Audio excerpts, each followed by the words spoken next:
ഖുർആൻ നല്ല ശബ്ദത്തിൽ ഒരാൾ ഓതുമ്പോ, നല്ല ഈണത്തിൽ വീട്ടിൽ വെച്ചൊരു ആണോ പെണ്ണോ ഖുർആൻ ഓതുകയാണ്. പെണ്ണ് പെണ്ണിന്റേതായ രൂപത്തിലൊന്ന് പതുക്കെയും ആണ് കുറച്ച് ഉറക്കയും നല്ല ശബ്ദത്തിൽ ഓതുന്നു, നല്ല ഈണത്തിൽ ഓതുന്നു. ആ ഖുർആൻ കേൾക്കാൻ ഒരു മലക്കല്ല കേട്ടോ വരുന്നത്, 100 മലക്കല്ല കേട്ടോ വരുന്നത്.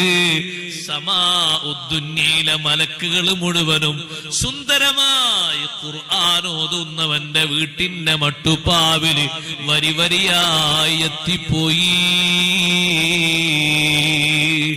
അതുകൊണ്ടല്ലേ ഉസൈദ് ബിൻ ഹുദൈർ റളിയല്ലാഹു അൻഹുവിന്റെ അൽ ബഖറ കേൾക്കാൻ, മറ്റൊരു റിവായത്തിൽ അൽ കഹ്ഫ് കേൾക്കാൻ, മേലോട്ട് നോക്കുമ്പോ കുറെ വിളക്ക് കത്തിച്ചു വെച്ചത് ഞാൻ കണ്ടു നബിയേ. ആകാശ ലോകത്തേക്ക് എന്റെ വീട്ടിന്റെ മേൽഭാഗത്ത് ഒരുപാട് വിളക്കുകൾ കത്തിച്ചു വെച്ചത് കണ്ടു എന്ന് പറഞ്ഞപ്പോ, തിൽക്കൽ മലായിക, ഉസൈദേ അത് മലക്കുകളാണ്. ധനത്തില് സൗത്തിക്ക, നിന്റെ ശബ്ദം കേട്ട് തായോട്ടി ഇറങ്ങി വന്നതാണ്.